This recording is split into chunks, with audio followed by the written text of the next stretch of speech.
Shabbat Shalom, Nicole. Shabbat Shalom, Lakah. Toda Yah for allowing us to see another Shabbat day. Prayerfully, we'll see many, many, many more. As we know, this week is a even more special week because we go from Shabbat right into a Kodesh Mikra, right? Yes. Which is a Kag, which is Kag Shabuot. Yes? Yes. So we've counted the 7 Shabtot, and today is the 49th day, and when the sun goes down, it'll be the 50th day of what month? What month are we in right now? This is the month of Siwan. Okay? The month of Siwan. So we go right into Kag Shabuot. Today's portion is called Nasso. Nasso. Yes. That's what it's called? Yes. What does Nasso mean? Take a sentence. Take a census. Is it take a sentence? Take a census. Okay. And where does it start? Bamidbar 4 and 21? Yes. Yes. Oh, I can't. See, I can't scroll. I'm not going to be able to scroll. How do I? Oh, I would have to use the arrow. You just gotta click down. Alright, let's see. Alright, well, then I have to use that for now. Alright, so, who's reading the first chapter? I am. Alright, speak up. Do me a favor. I Sit am. up so you can. Oh, Psalm. Go ahead. Tehillim. Zadeh Beit Wav. Hallelujah. Hallelujah. It is a good thing to give thanks unto Yahweh, and to sing praises unto thy name, Most High, to show forth thy loving kindness in the morning, and thy faithfulness every night. Upon an instrument of 10 strings, and upon the psaltery, upon the harp of a solemn sound. For thou, Yahweh, hast made me glad through thy work. I will triumph in the works of thy hands. O Most High, how great are thy works, and thy thoughts are very deep. A brutish man knoweth not, neither doth a fool understand this.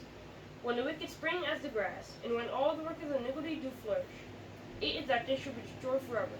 But thou, Yahweh, art most high forevermore. For lo thine enemies, O Most High, for lo thine enemies shall perish. All the workers of iniquity shall be scattered. But mine hope shall exalt like the horn of a unicorn. I shall be nudged with fresh oil. Mine eye also shall see my desire on mine enemies, and mine ears shall hear my desire and look at that rise against me. The righteous shall flourish like the palm tree. He shall grow like a cedar in Lebanon. Those that be planted in the house of Yahweh shall flourish in the courts of our Elohim. They shall still bring forth fruit in old age. They shall be fat and flourishing, to show that Yahweh is upright. He is my rock, and there is no righteousness in him. Hallelujah. Hallelujah. Hallelujah. Who's starting today? You? I am. Alright, let's go. Yes. Okay. Bamidbar Dalet Kafwa Aleph. Hallelujah. Hallelujah. Vadaber Yehovah Gamoshe Lemor. Naso et Rosh Bnei Goshon. Gershon. Gershon. No. Gershon. Ger. Gershon. It's not Gade. Ger. Ger. It's a resh. Gershon. Okay.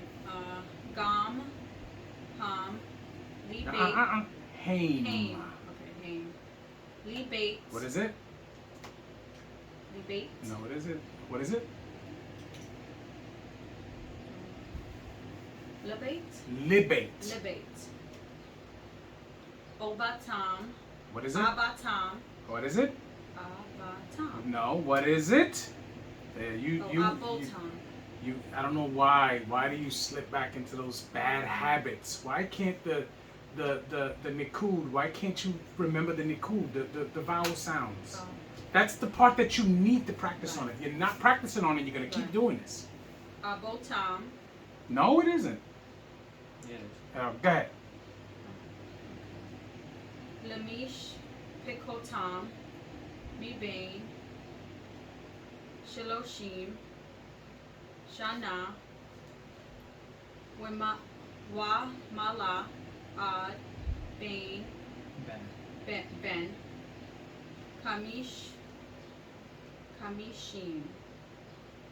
Shana. Tifwod. Otam. Kav. Haba. Bo. Let's go. Yaba. What is it? Yaba. Nope. Zaba. I'm sorry. Zaba.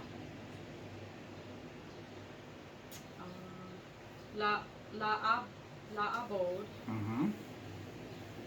Zaboda. Bit. Oh. What is it? Za. What is it? Wait. Okay, I'm confused. Which one did I say wrong? The first word or the second one? The second one of the line is wrong. Aboda. Okay. Aboda. Bit Ohel Moed. Okay. Hallelujah. Now, go to the English. And Yahweh spake unto Moshe, saying, Take also the sum of the sons of Gershon throughout the houses of their fathers by their families, from 30 years old and upwards until 50 years old shalt thou number them. All that enter into to perform the service, to do the work in the tabernacle of the congregation. So now their job, right? The duration of their job begins from the year 30 years old to the year 50 years old. Yeah. So they have how much years of service?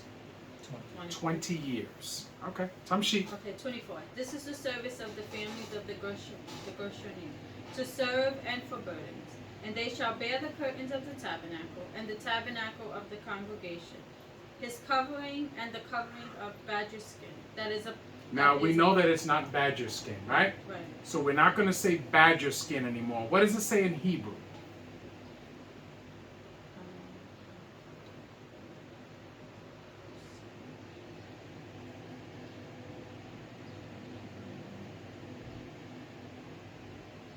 Takash. Takash, right? Takash does not mean badger. There's another word for badger in Hebrew. That's not takash. Takash is something that's being ambiguous, okay?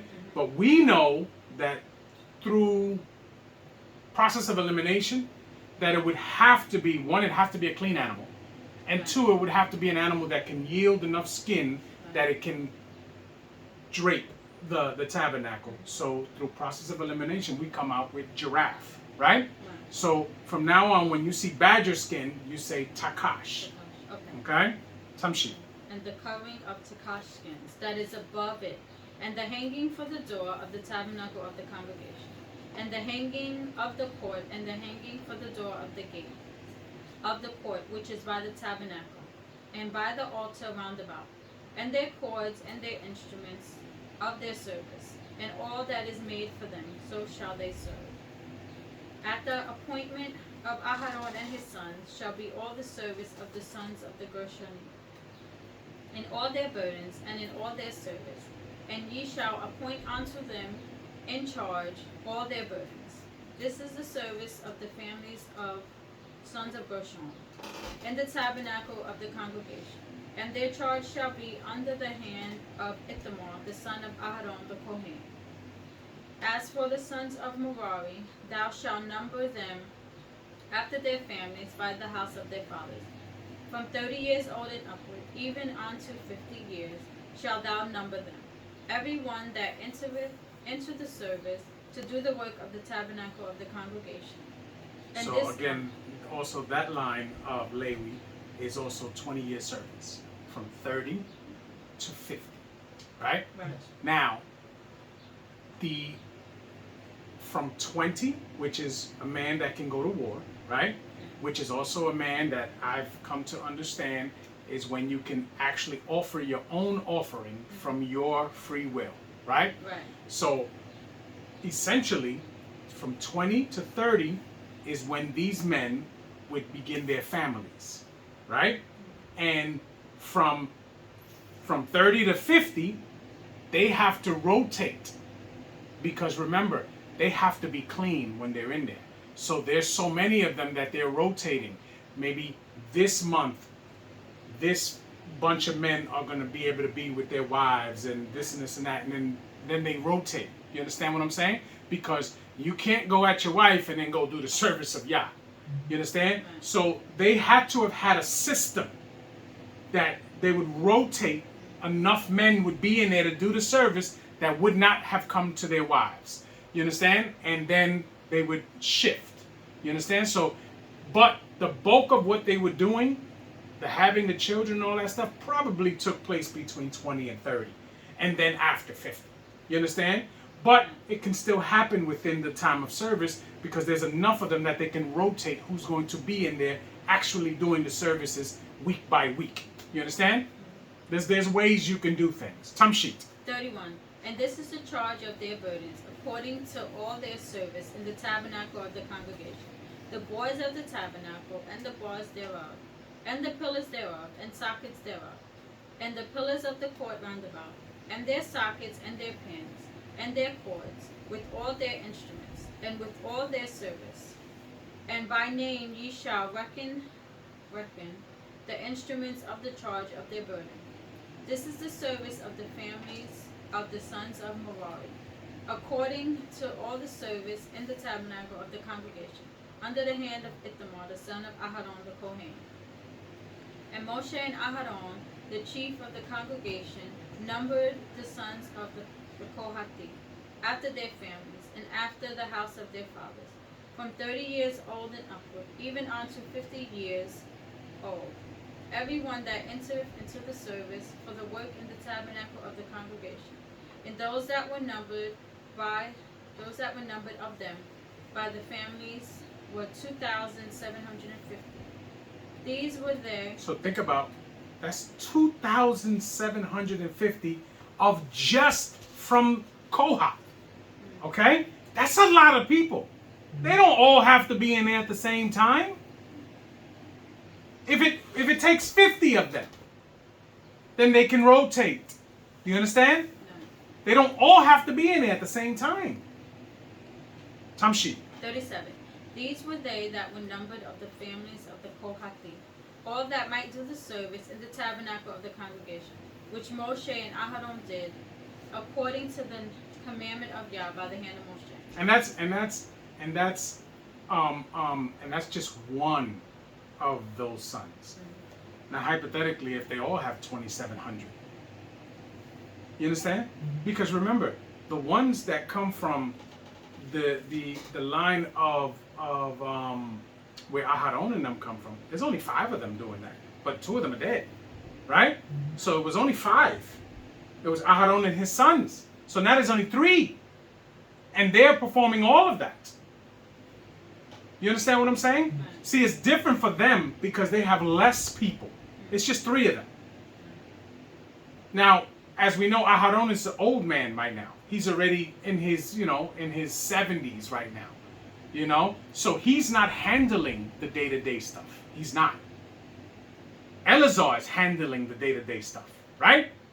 And him and Ithamar can probably switch off in certain situations. You understand? Yes. But no one else is handling what they handle. But the rest of them, the other brothers from their actual father, you understand, is going to handle the most Kwadosh stuff. Do you understand? They're just not making the offerings. We understand this? Yes. Okay. Tamshi. 38. And those that were numbered of the sons of Gershon throughout their families and by the house of their fathers, from 30 years old and upward, even unto 50 years old. Really? Every one that entered into the service for the work in the tabernacle of the congregation, even those that were numbered of them throughout their families by the house of their fathers, were 2,630.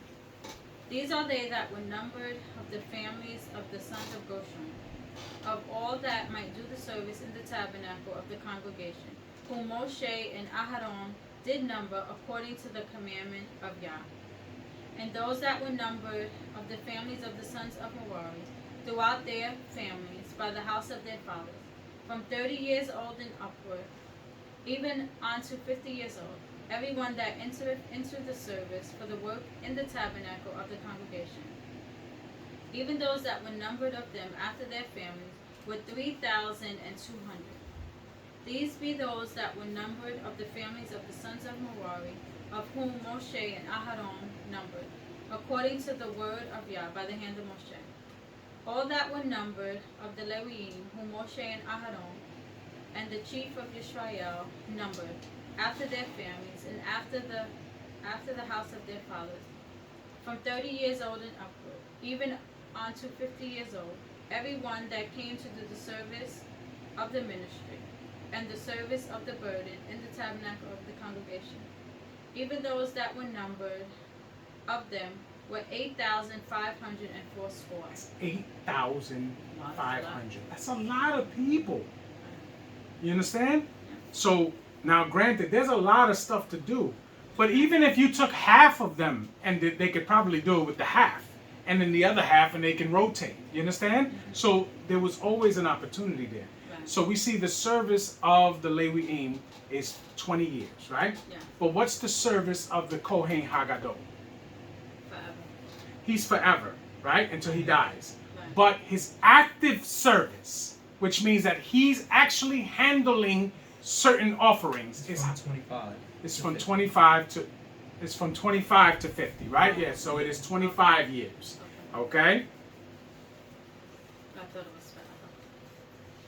No, he's in the position until death. Oh, okay. The position doesn't relinquish till death, because remember, it comes into play when you have the cities of Right, refuge. that's what I was thinking. Okay? But his active day-to-day operation does not go forever. Oh, okay. Do you understand?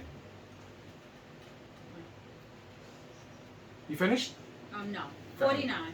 According to the commandment of Yah, they were numbered by the hand of Moshe. Everyone according to the service and according to his burdens. Thus were they numbered of him, as Yah commanded Moshe. Hallelujah. Hallelujah. All right. Who's doing 5?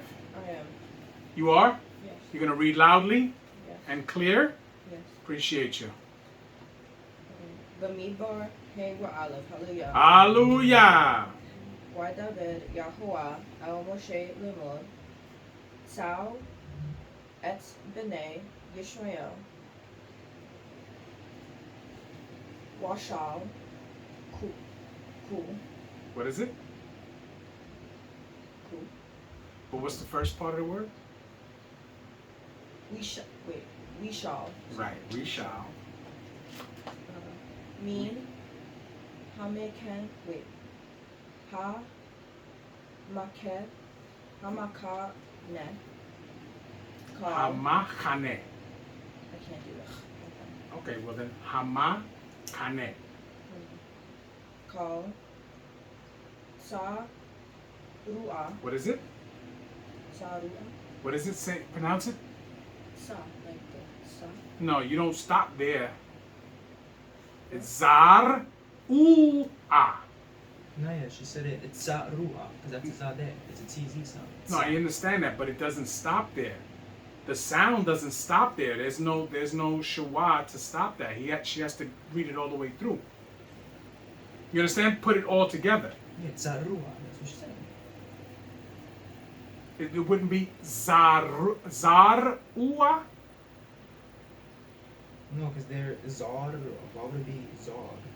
There's no vowels. It's Za'ru'a. Because you gotta pronounce the Sharud. Okay. All right. I'll go with it.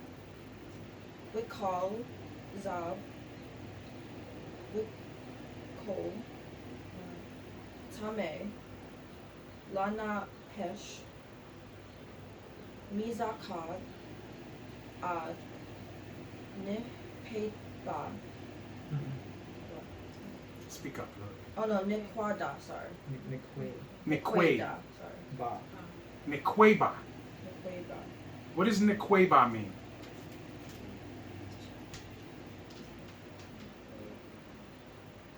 Female?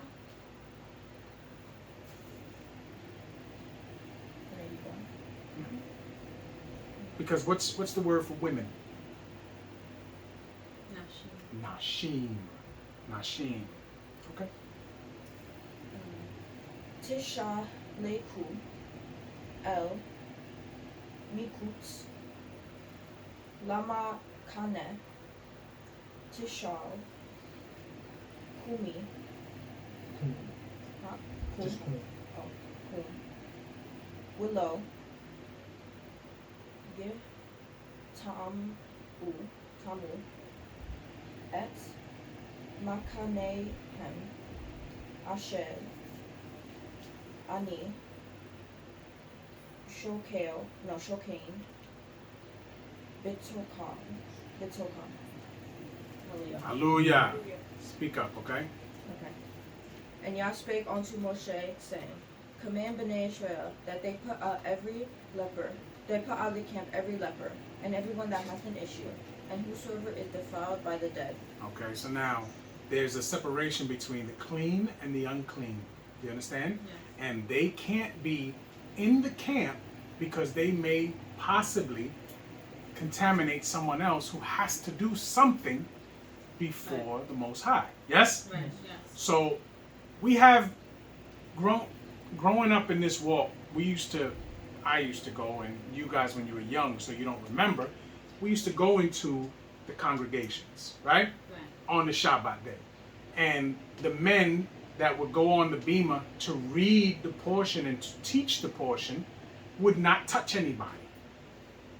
Symbolizing they had to be in a state of cleanness to even bring the words of Yah to the people. Do you understand? Yeah. Which in your mind you should understand that whenever you're dealing with anything that but pertaineth to Yah, you should come in a clean state. You understand? Yes. Now granted, if you're in a place where you're in danger and you're not in the most cleanest of state, you better pray. You don't refrain from praying. You understand? But whenever you can control the situation, you bring yourself before Yah in a clean state. Do you understand? Yes. Tamshi. Both male and female shall ye put out, without the camp shall ye put them, that they defile not their camps, in the midst whereof I dwell. Which is why in this time when we are in the wilderness, right? The women that are Nida have to be outside the camp. Yes? Yes. Not because they did something wrong, not because they're being punished. No, but because it is their time of separation, which is why their uncleanness is not called Tameh. It is called Nida, which is a specific time of separation. Do you understand? Right. Tamshi. And Bnei Israel did so, and put them without the camp, as Yah spake unto Moshe. So did Bnei Israel. And Yah spake unto Moshe, saying, Speak unto Bnei Israel, when a man or woman commit any sin that men commit, to do a trespass against Yah, and that person be guilty. Stop. You see what it says there? Because a lot of people say certain laws only pertain to men because it doesn't specifically say women, right? But here it says, when a man or woman shall commit any sin that men commit, right? Right. Tells you that the same rules apply. Remember, these laws, every one of them were given to who? Men, right? And the men, the princes, and the elders, yes? Yes. And they disseminated it to the other men, right? The common men. These laws were not specifically given to the women through the leadership. They were told by their husbands or their fathers, yes? Yes.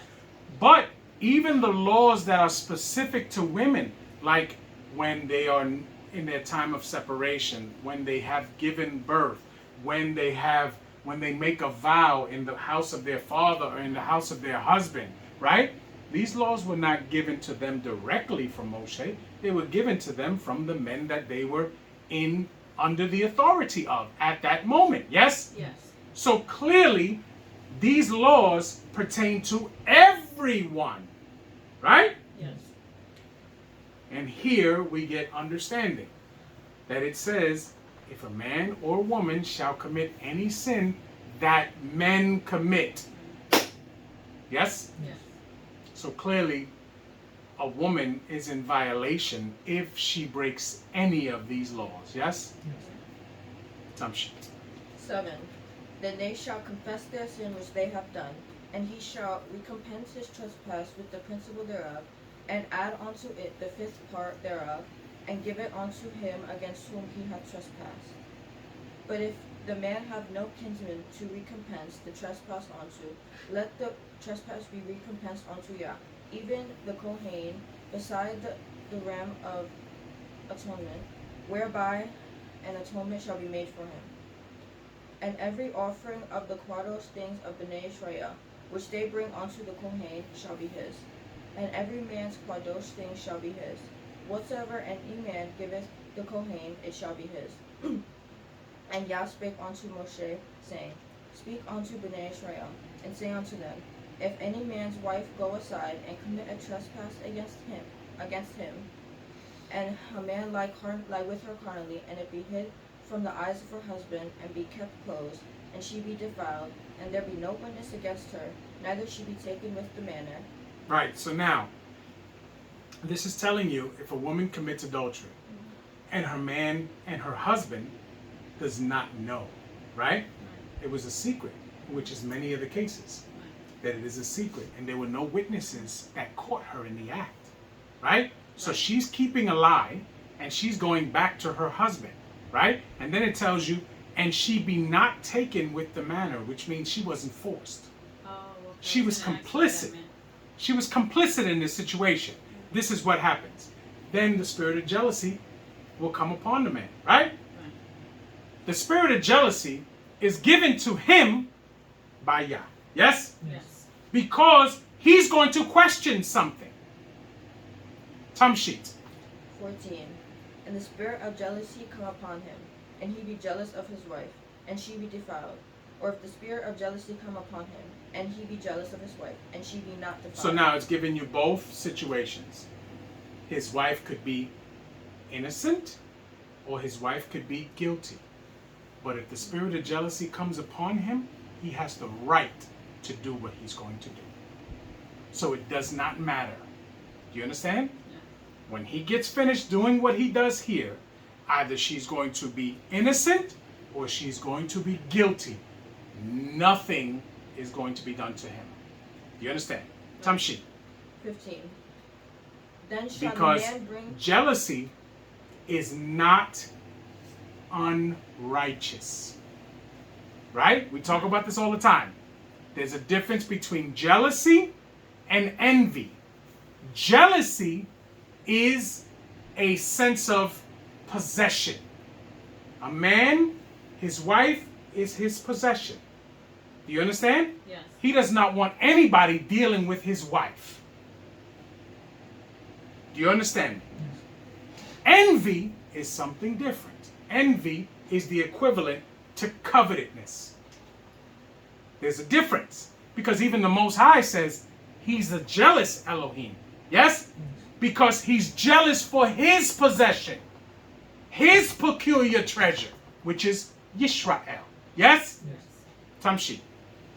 Then shall the man bring his wife unto the Kohen, and he shall bring her offering for her, the 10th part of an ephod of barley meal, and shall pour no oil upon it, nor put frankincense thereon, for it is an offering of jealousy, an offering of memorial, bringing iniquity to remembrance. And the Kohen shall bring her near. So and now, set her... he brings an offering. The husband brings an offering. Because when you go deal with the priest, you're bringing an offering. Okay? So he brings his offering. Now the priest does something. Because the man has told him, listen, this and this and this. My spirit is riled up. I don't understand. Please, do what you do. Yes? Yeah. Tamshi, we're going to get a little more understanding here. Tamshi. And set her before Yah. And the Kohen... So now the Kohen goes to her and brings her. Right? Because remember, the Kohen is the intermediate between Yah and the people. Yes? So now he brings her before Yah, figuratively. Yes? Tamshit. And the Kohen shall take quartos water in an earthen vessel, and the dust that is in the floor of the tabernacle, the Kohen shall take and put it into the water. So now, he's taking the dust from inside the tabernacle, and he's putting it with Kadosh water, and he's mixing it. He's making a concoction. Okay? These men knew things that we didn't understand. All right? Now, this, for lack of a better term, potion or truth serum, right? Because that's where they get that from. Truth serum, she's going to have to drink it. Tamshi. Now, if she says, I'm not drinking that, what happens? It doesn't tell you this, but education, logical thinking would tell you. If she says, no, I'm not drinking that, what happens to her? She dies. She is automatically guilty. Yes? It's just like if you get pulled over and the cop tells you, I want you to take a breathalyzer test. And you may not have been drinking, but you say, no, I don't want to take it.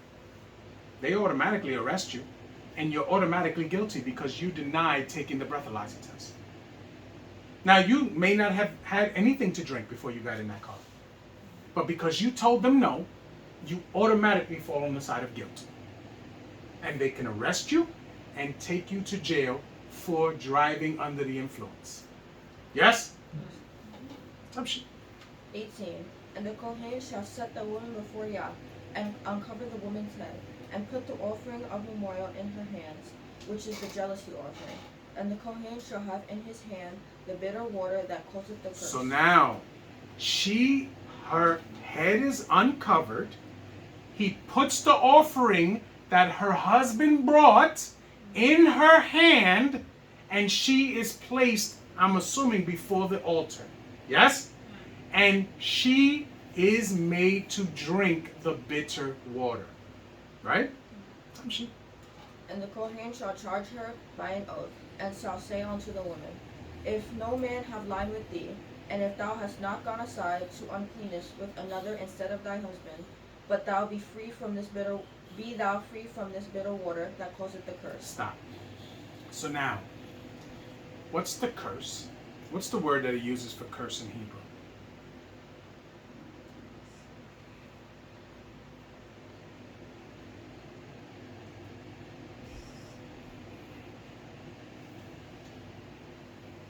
Arad. What is it? Arad. What does it mean?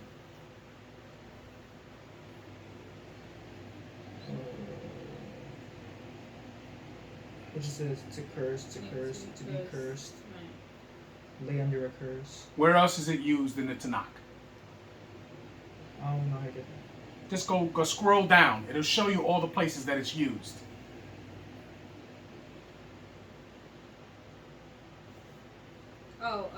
Bereshi 3:14. It's also used as curse. Is it ever translated as anything else? Is what I'm asking.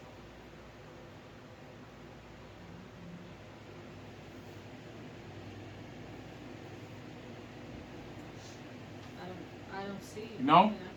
Anywhere? No? Okay, that's fine. So now, she's head uncovered. He's told her, she's vowed this, right? That she's done nothing wrong, right?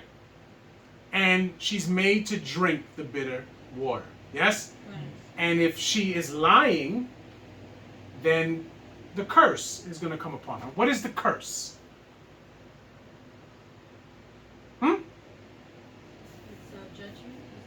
But what is the curse, the specific curse for this? What is the specific curse that it's talking about? We've read this before. Yeah, her belly will swell. Right. So now you're going to, but before we get there, the reason why the spirit of jealousy comes upon this man, right, is for specific. Because this woman is with child.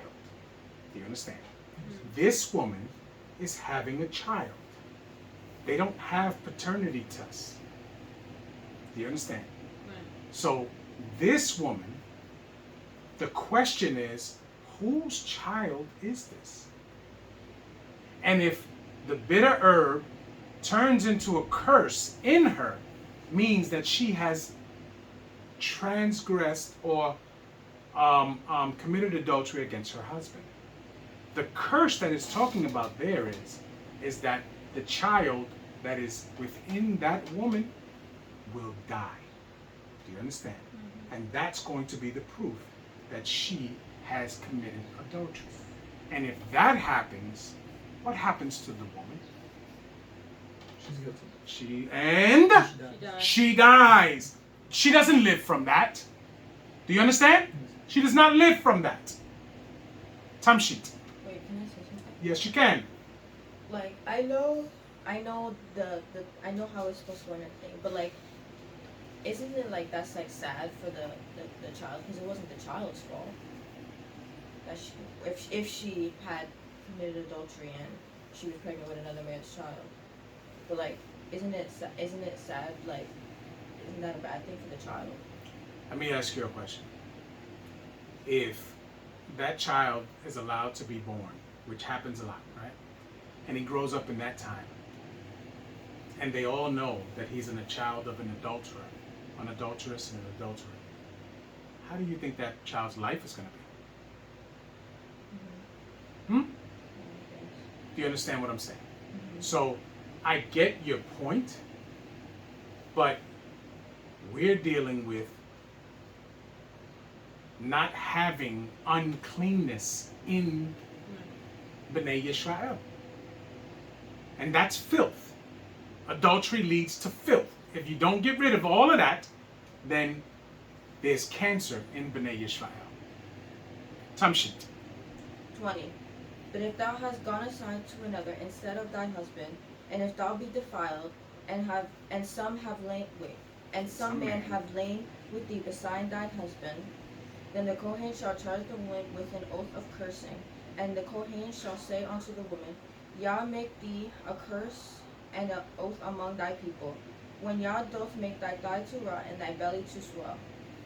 So now, there is letting us know, okay, her death is going to be a sign for the people, because death is a curse, yes? That's going to be the sign for the people, but also the thigh rotting and the belly swelling means that child will not come forth. Do you understand? Right. Tamshit. And this water that causeth the curse shall go into thy bowels, Into thy bowels. Tamshit. to make thy belly to swell and thy thigh to rot, and the woman shall say, Amen, Amen. Which means what? I agree. Yes? Yes. Tamshit. And the Kohen shall write these curses in a book, and he shall blot them out with the bitter water. Blot who out? Oh, the two people. Huh? The two The people. woman committed and adultery. that child. Oh. Because they're blotted out. Yes? Tamshit. 24. And he shall cause the woman to drink the bitter water that causeth the curse, and the water that causeth the curse shall enter into her and become bitter. Then the Kohen shall take the jealousy offering out of the woman's hand, and shall wave the offering before Yah, and offer it upon the altar. And the Kohen shall take an handful of the offering, even the memorial thereof, and burn it upon the altar, and afterward shall cause the woman to drink the water. And when he hath made her to drink the water, and it shall come to pass, that, if she be defiled, and have done trespass against her husband, that the water that causeth the curse shall enter into her, and become bitter. And her belly shall swell, and her thigh shall rot, and the woman shall be a curse among her people. Right. And if the woman... That doesn't mean that she walks around and is a curse. No. The woman is an example.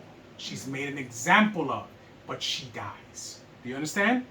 Tamshit. 28.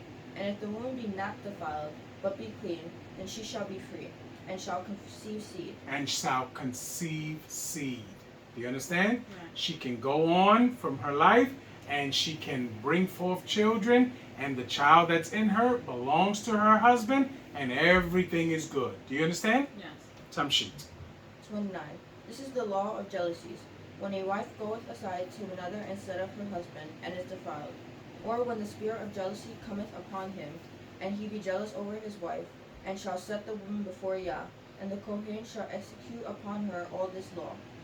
Then shall the man be guiltless from iniquity, and this woman shall bear her iniquity. Hallelujah. Hallelujah. So now, it says, then shall the man be guiltless from his iniquity, right?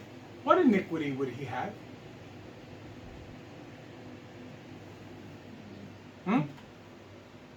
Because bringing her, either if she's guilty or not, there's no iniquity in that. Do you understand? There's no iniquity in that. So where would his iniquity be?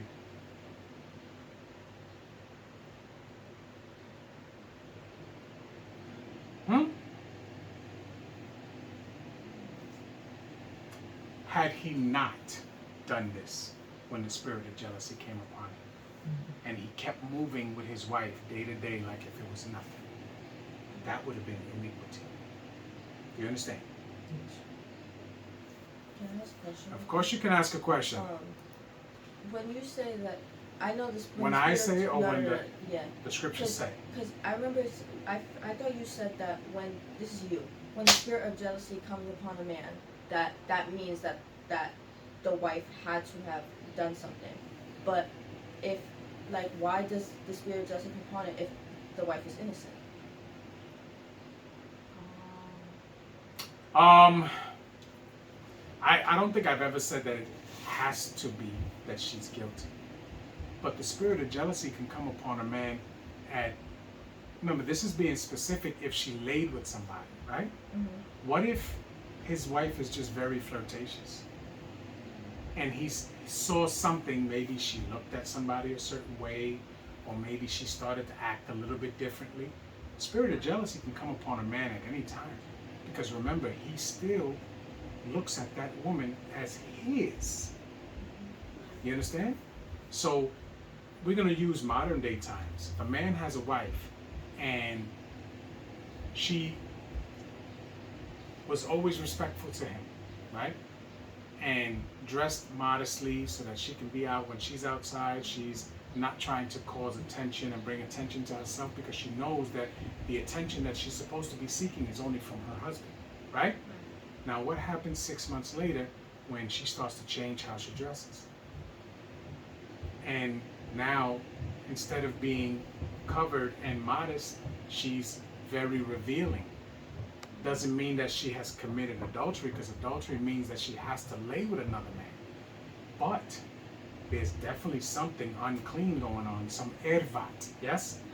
And her husband, hey, whoa, what's going on here? That's the spirit of jealousy. Do you understand? So he can question that situation.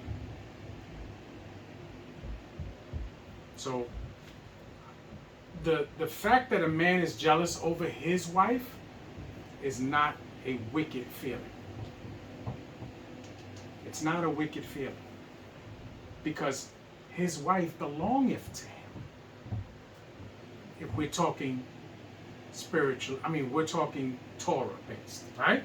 Because remember, these men went and purchased their wives in 99% of the time from their fathers. So transfer of possession happened. Same thing that if she does something in her father's house, is she not punished? If she plays the harlot, now her father's not her husband. If she plays the harlot in her father's house, what happens to her? She dies. And if she is the daughter of a priest, what happens to her? She gets burned. She gets burned. Right?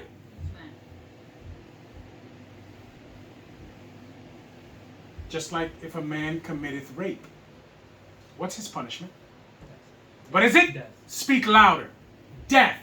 Right? Why? Because he took from someone else. Do you understand? Right. I have a question. Yes. Okay, they're saying this is taking place in the Ohel Moed, or In the 10th meeting? Or wherever this doesn't have to go there. This can go to the resident priest.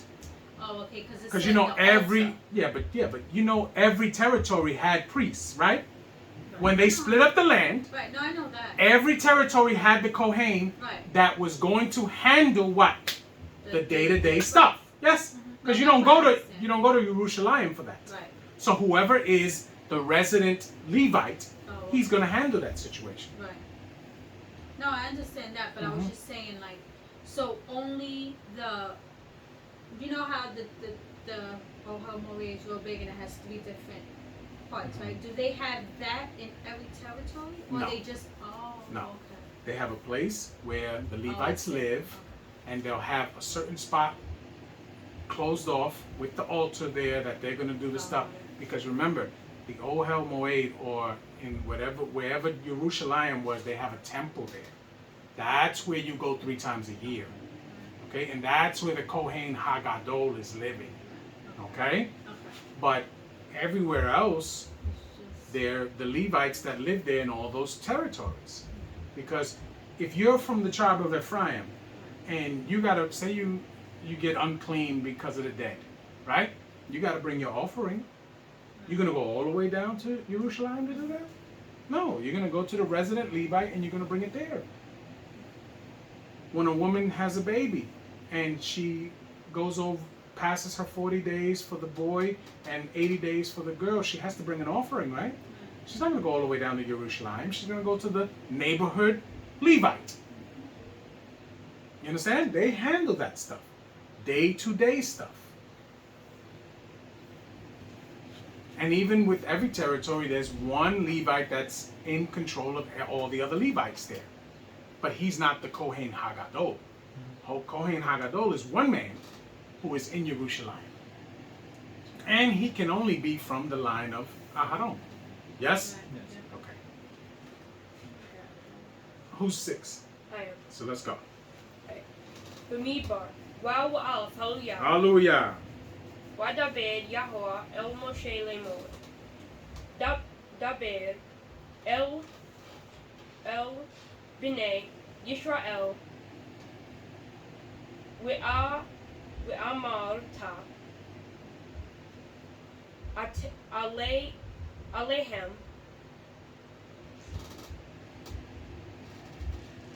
Ash. What is it? Ish. Ish. O. Isha. T. Ki. Yafli.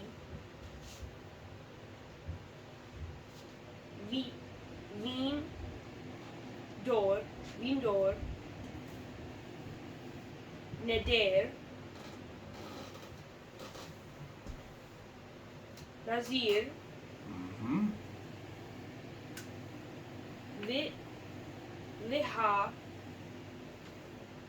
Lihazir. La Yahoah. Mm-hmm.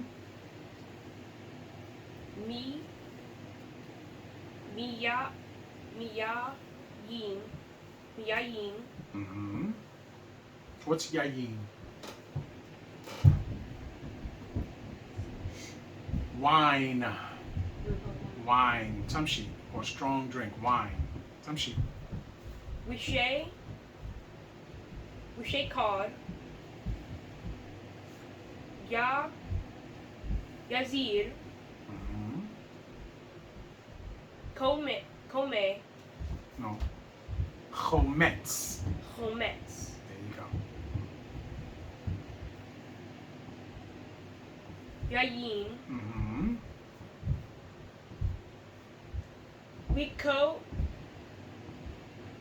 Wikometz.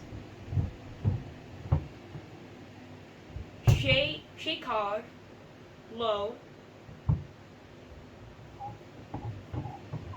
Yishta.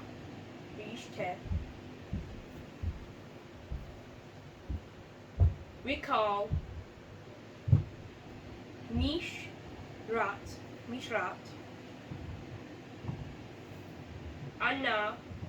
Anabim. Lo. Yishte.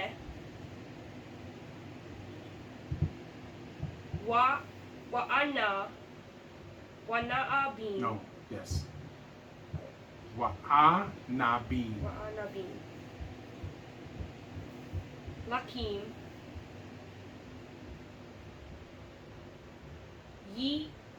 No.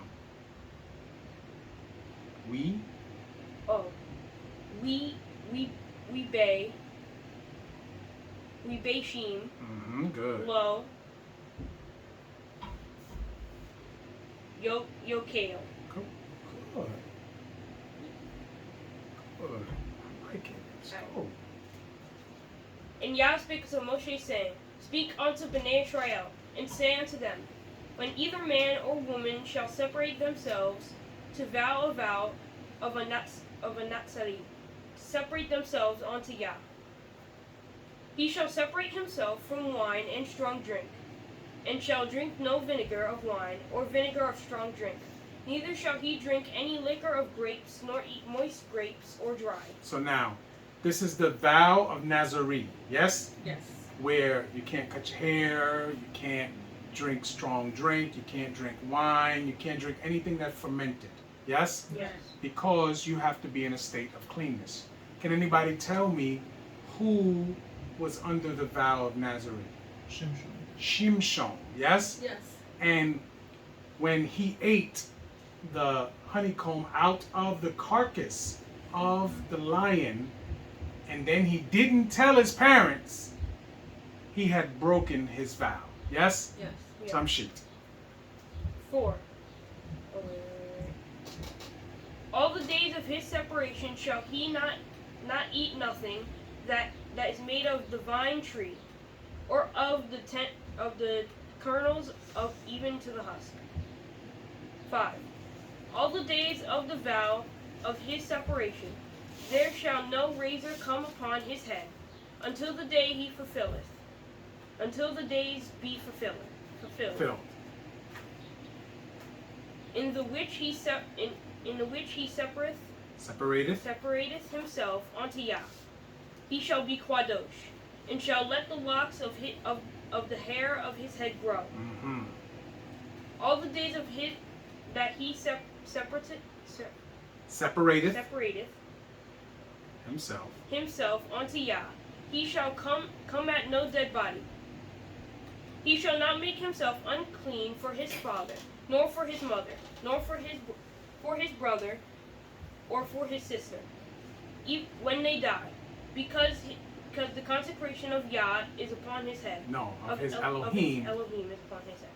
Now, which means, you know how certain people, the Kohanim, could make themselves unclean for?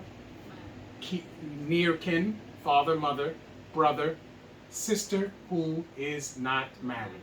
Yes? Right.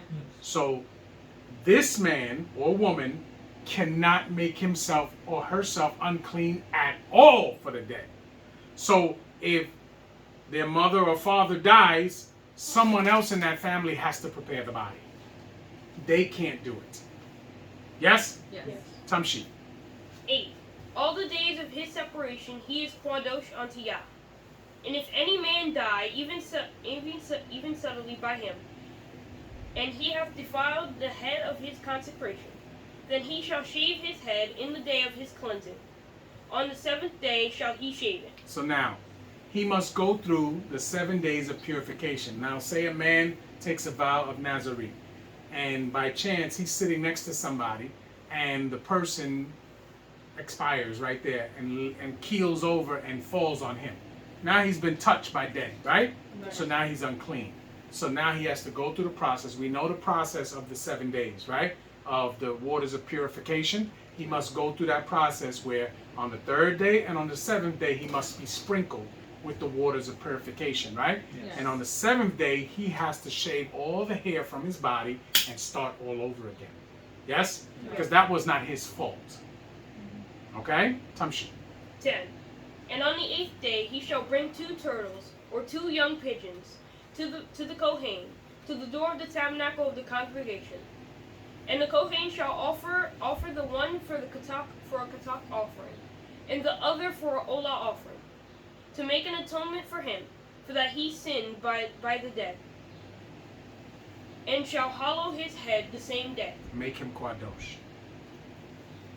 Tamshi. 12. And he shall consecrate unto Yah the days of his separation, and shall bring a lamb of the first year for a trespass offering. And the days that were before shall be lost. Right, which means all the days, if he vowed to do 90 days, and this happened on the 89th day, he loses all those 89 days. Right. Do you understand? Yes. So he has to go from the beginning again. Tamshi. Because his separation was What defiled. if he doesn't want to? He has to. Because you have to fulfill every vow you make to Yah. Do you understand? And we talked about this before. Whatever you say that you're going to do in a vow to Yah, you better do it. Yes? Yes. Tamshi. Because his separation was defiled. 13. And this is the law of the Nazarene. When the days of his separation are fulfilled, he shall be brought unto the door of the tabernacle of the congregation. And he shall offer his offering unto Yah, one he lamb of the first year without blemish for an olah offering, and one ewe lamb of the first year without blemish for a katak offering, and one ram without blemish for a peace offering, Shalom. for a shalom offering. 15. And a basket of unleavened bread, Matzah. matzah, cakes of fine flour mingled with oil, and wafers of matzah, Mm-hmm. of matzah anointed with oil, and their mincha offering, and their drink offering, Nesek. the sek offering. And the Kohen shall bring them before Yah, and shall offer his katak offering, and his olah offering. And he shall offer the ram for a sacrifice of shalom offerings unto Yah, with the basket of matzah. And the Kohen shall offer also his mincha offering and his Nesek. nesek offering. 18. And the Nazarene shall shave the head of his separation at the door of the tabernacle of the congregation, and shall take the hair of his head of his separation, and put it in the fire which is under the sacrifice of the shalom offering. And the Kohen shall take the sodden shoulder, Sodden. the sodden shoulder of the ram, and one matzah Mm-hmm. out of the basket, and one matzah, and one matzah, Mm-hmm. and shall put them upon the hands of the Nazarene, after the hair of his separation is shaven. And the Kohen shall wave them a wave offering before Yah. This is quadosh for the Kohen, with the wave breast and the heave shoulder. And after that, the Nazarene may drink wine. This is the law of the Nazarene. So this happens after he has completed his vow. Yes? Where there was no interruption. He's completed his vow. He's brought his offering at the end. He shaved his hair. He burned the hair in the altar, right? Right. And now he can drink wine.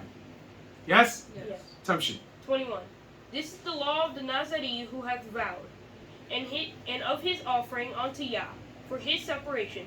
Beside that, his hand shall get according to the vow which he vowed, and he must do after the law of his separation. And Yah spake unto Moshe, saying, Speak unto Aharon and his sons, saying, On this wise ye shall bless Bnei Israel, saying unto them, Yah bless thee, and keep thee. Yah make his face shine upon thee, and be gracious unto thee. Yah lift up his countenance upon thee, and give thee peace. Stop. Verse 24, Caleb. Can you read that in Hebrew for me? Me? Yes. You're Caleb, right? Yes. Okay.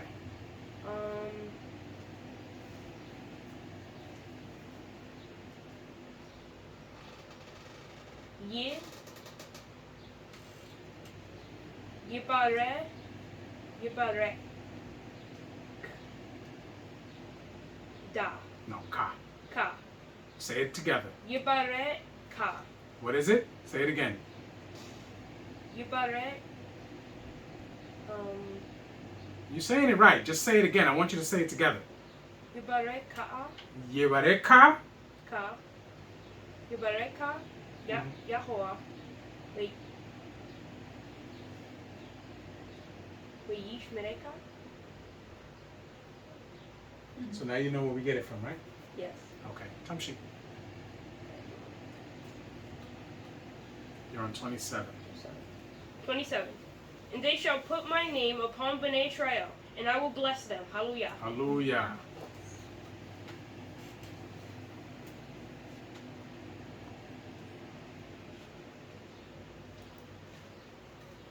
So now you know what it means. Yah bless you and keep you. Yes? Yes. All right. You ready, boy? All right, let's go.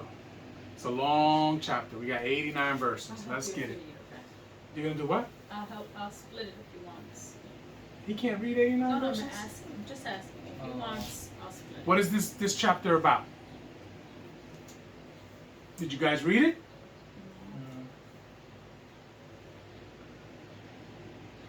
It's about what the princes they gotta bring and Yeah. stuff. This is like they're contributing to the. Oh, this is the 7 days of the Right. of what they bring, the snuff dishes Yeah. and the spoons and. Right. The golden spoon. All right, so do me a favor. Read the first one because they're all the same, right? Then jump to when it's over and you read the end of that. Okay? Because there's no reason for us to read what all the tribes bring if they all bring the same Do thing. they all bring something? Yeah, they do. Okay. I was asking. Did you read it already? No, I didn't read it. We've done this before. Tamshi, just start it off and go read your Hebrew and then we'll go through it. Alright. Because it makes no sense because it's just going to be redundant. It's the same amount of things for every tribe. Tamshi. B'midbar, Zayin Wa'alef, Hallelujah. Hallelujah. Wahi biyom kalot Moshe lahakim et hamishkan wayim shak oto y kwadesh oto we'et kal kelau we'et hamiz beyak we'et kal kelau wayim shakim y kwadesh otan wayakribu nisi'e Yisrael Rashi Beit Abotam Haim Nisi'e Hamatot Haim Haomdim Al Hakudim Wayabi'u Et Korbanam Litne Yahovah Sheish Eglot Zav Wushne Asad Lakwad Agala Al Shene Han Si'im Wishor Le'ekad Wayakribu Otam Litne Hamishkan. Hallelujah. I think it goes to 11. Huh? Just the regular verses goes to 11.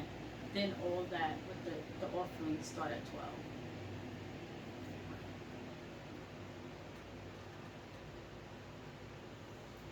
Yeah. And it starts Okay, with the that's this fine. one. That's fine. So read to 11. Go to 11 and then jump down to this over. Can you No. tell me Read what it's read over? into the first tribes. The first tribe is complete. Okay. All right, and then jump. Can you tell me So- when to jump? Yeah. Yeah. No, I can tell you too, Oh, but just okay. read. What is this? What's going on here? They're dedicating the stuff to the Ohel They're Moed. consecrating the tabernacle. Right. Okay, this is what they're doing. Tamshi. And it came to pass on the day that Moshe had fully set up the tabernacle, and had anointed it, and sanctified it, and all the instruments thereof, both the altar and all the vessels thereof, and had anointed them, and sanctified them, that the princes of Israel, heads of the house of their fathers, who were the princes of the tribes, and were over them that were numbered, offered. And they brought their offering before Yah, 6 covered wagons, and 12 oxen, a wagon for 2 of the princes, and for each one an ox. And they brought them before the tabernacle.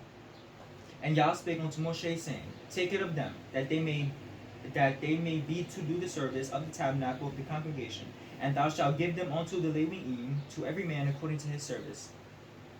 And Moshe took the wagons and the oxen, and gave them unto the Leviim. 2 wagons and 4 oxen he gave unto the sons of Gershon, according to their service. And 4 wagons and 8 oxen he gave unto the sons of Merari, according unto their service, under the hand of Ithamar, the son of Aharon, the Kohen Haggadah. But unto the sons of Kohath he gave none, because the service of the sanctuary belonging unto them was that they should bear upon their shoulders. Right. So now they don't get the animals to help them do their job. They have to bear it. Tamshi. And the princes offered for dedicating of the altar in the day that it was anointed. Now, Even from that section of Lewi is where Korak comes from. Okay. And remember, we're gonna know that the Right. problem is gonna come up there. Tamshi. Right. I'm in the middle of 10. Even the princes offered their offering before the altar. And Yah said unto Moshe, they shall offer their offering, each prince on his day, for the dedicating of the altar. And he that offered his offering the first day was Nachshon, the son of Aminadab, of the tribe of Yehudah. And his offering was 1 silver charger, the weight thereof was 130 shekels. 1 silver bowl of 70 shekels, after the shekel of the sanctuary. Both of them were full of fine flour mingled with oil for a mincha offering. 1 spoon of 10 shekels of gold, full of incense. 1 young bullock, 1 ram, and 1 lamb of the first year for a olah offering. 1 kid of the goats for a katat offering. And for a sacrifice of shalom offerings, 2 oxen, 5 rams, 5 he-goats, 5 lambs of the first year. This was the offering of Nachshon, the son of Aminadab. Okay. So now jump down to when it's over. 84. It's 84. Yes. Because it makes no sense. They all Yeah. the tribes are given the same Right. thing. This was the dedication of the altar in the day when it was anointed, by the princes of Israel, 12 chargers of silver, 12 silver bowls, 12 spoons of gold, each charger of silver weighing 130 shekels, each bowl 70. All the silver vessels weighed 2,400 shekels, after the shekel of the sanctuary.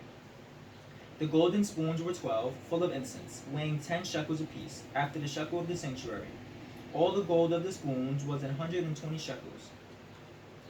All the oxen for the olah offering were 12 bullocks, the rams 12, the lambs of the first year 12, with their mincha offering, and the kid of the goats for a katat offering 12. And all the oxen for the sacrifice of the shalom offerings were 20 and 4 bullocks, the rams 60, the he-goats 60, the lambs of the first year 60. This was the dedication of the altar that after that it was anointed.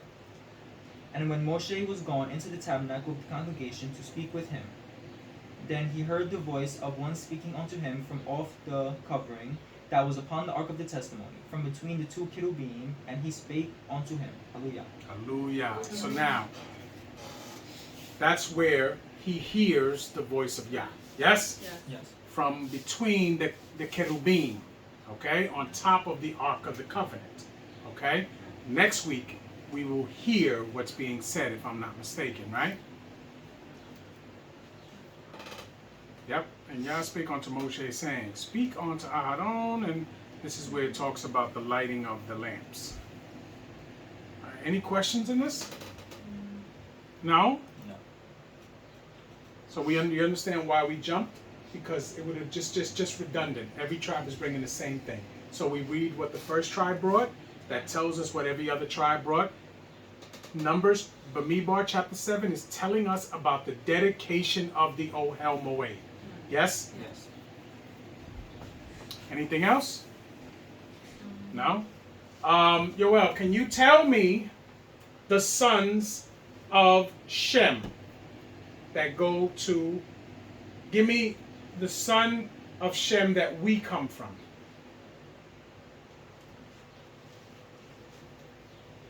You about to say it?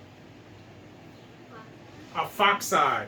Can somebody tell me who's a Foxide son? Eliana, tell me who's a Foxide son that continues the line up to us. I don't know about that. You're supposed to know it by memory. Yes? Can you help her? Shelah. Shelah? Okay. And who's Shelah's son, Ellie? That continues the line. Is it Peleg? Or is he the next one? Is it Caleb? What is it, Caleb? Ebed. Ebed. And who's Ebed's son?